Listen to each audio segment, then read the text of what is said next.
What's up YouTube and welcome back to the DIY Beard.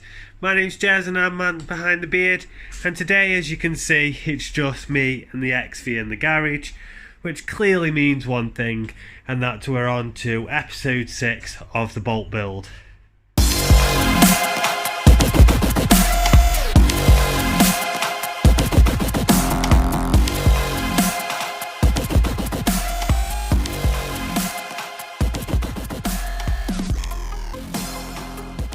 So, welcome back guys, and as I said, today is episode 6 of the Bolt build, and we're going to be fitting these lovely parts that we've got in front of you. What I'm going to do is I'm going to talk through each individual one. So first of all, we've got some lovely new LED indicators. These have sequential flashing, which will just give it a little bit of something different, and it will remove that monstrosity that we currently have on the back at the moment. They're just really big. Again, we'll figure something out with the rear tail light on there later on down the line, but for now we're going to be concentrating on the indicators. To go alongside them, we do have the resistors, mainly because there is hyper flashing. The existing indicators that are on there at the moment are normal bulbs, and I do know we're going to have hyper flashing, so the resistors should reduce that for us. We've then got some lovely new foot pegs to go on the bike, a lot more aggressive looking and a lot cooler than what's currently on there. And then the best till last, this is a new LED headlight bulb. Now the reason I've chosen this particular brand, however, if I can manage to get that out of the box, is because we do have a halo on it as well. So not only are we going to be able to get a lovely bright shine from the bulb itself, which is in there, we've also got a cooling fan around a halo bulb as well. So it should keep it nice and cool once we've installed that, and it'll give us a nice aggressive look on the front of the bike. But let's get started and let's get fitting some of these parts. So the first thing we're going to do is we're going to fit the new bulb to the headlight. So we do need to remove the headlight from the bezel at the moment. Quite simple on the XV. There is literally just a screw here, and the whole headlight unit comes out. Once we've got that out, what we'll do is we'll put it on the bench and we'll show you removing the bulb.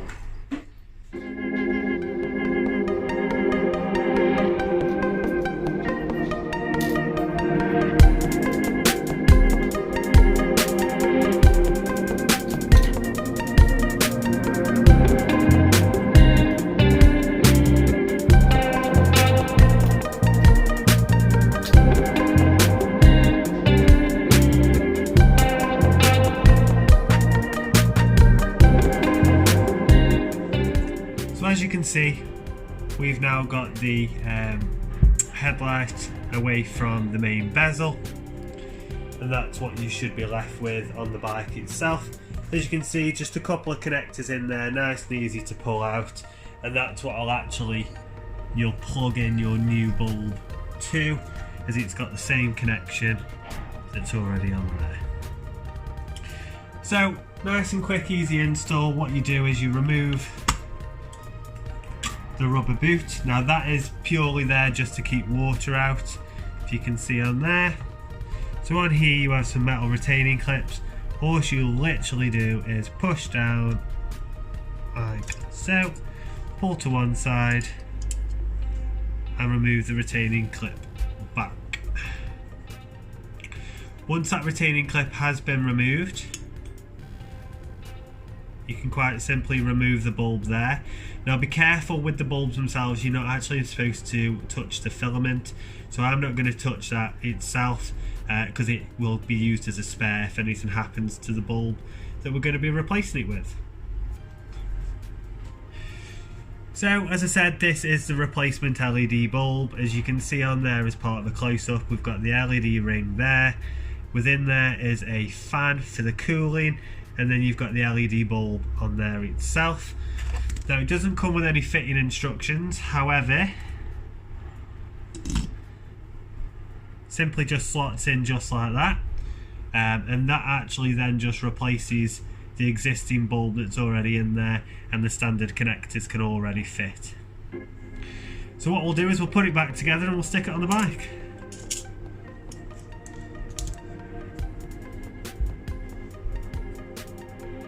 So, one thing I do really recommend before you go ahead and bolt everything together is, once you've plugged it in, literally just switch the bike on. Now the reason for that is, before you go and you bolt everything back up, you want to make sure this bad boy works. So, and as you can see, I don't know how well that's going to pick it up on camera because it is extremely bright. We have success, and you can see how bright that actually is. What I should have done really is a bit of a comparison video for you, but that bulb's absolutely fantastic. Now unfortunately what it's not picking up is it's not picking up the halo glow, but I can assure you you've got a nice blue halo glow on there itself, and hopefully I might be able to get some pictures tonight once it gets a bit darker to show you guys exactly what I mean. And there you have it folks, that is the finished article. Now one thing I do want to point out is, yes, I did take that back off because I didn't have the rubber boot on it. The initial fitting was just purely to make sure that the LED bulb worked. That's how it looks from the outside. Now, like I said, as soon as it goes dark I'll try and get you some pictures of how it looks at the night. Hopefully we can get a nice glimpse of that halo on there. And I'll leave links in the description below as to where I got that from. But without further ado, let's move on to the next modification, which is going to be our foot pegs. So what I'll do is, again, I'll set you up alongside the bike, and what we'll do is we'll show you a quick clip of removing the old ones, and then we'll get these new ones installed as well. So, standard foot pegs are here. Basically what we have is, if I grab the camera and we can see, where are we? So, just under here, if you can quite make it out, is basically a split pin. Now a split pin, I'm sure all of you mechanics out there are aware, looks like this. And basically what it does is it slides between a little metal shim. So it slides between a little metal shim like so, and then what you actually do is you split those two ends apart on there just to secure that in place, and that's what holds your foot peg on. So what I'm going to do is I'm going to get a pair of needle nose pliers, remove that split pin, and it should in theory just pop that out, and we should be able to pull the original one off. So I'll do that for you now.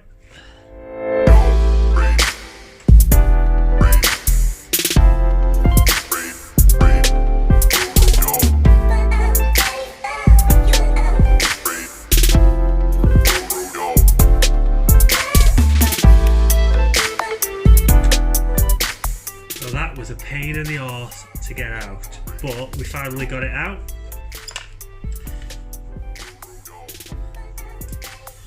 Now what I am going to do is I'm going to get a little mallet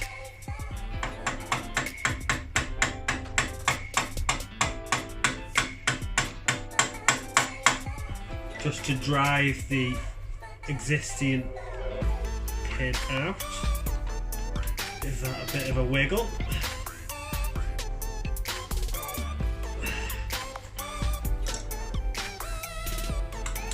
Like so.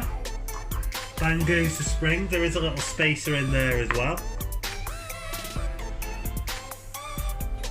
Why is it the spring always seems to fall a million miles away from where it landed? Nope, that appears to have gone missing. Luckily we have spares in the new kit, so let's start getting that fitted.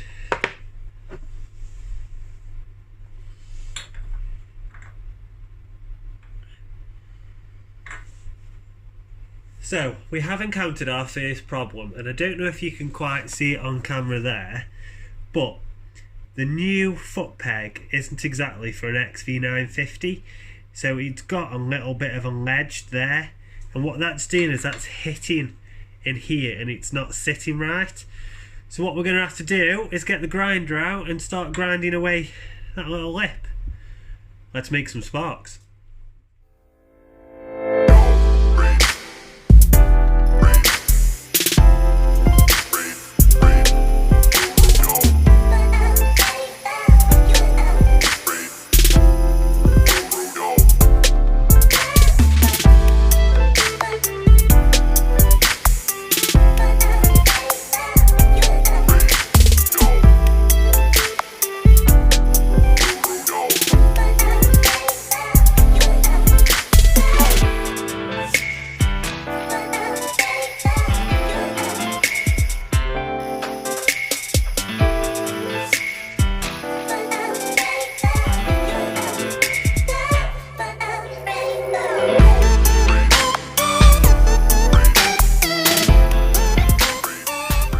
I know what many of you are going to say, and that is, why did I not have that grinder bolted down?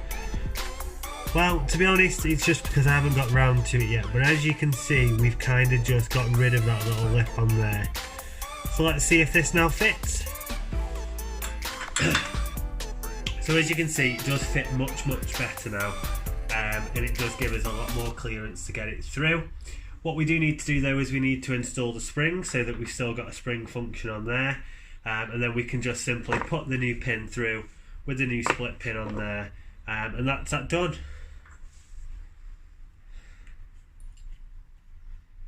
So basically what we've had to do is we've had to grind away a little bit more material because the originating hole here doesn't quite line up with the hole here. So when we're trying to put this pin through, it's kinking out a little bit. So I've just ground down a little bit more material.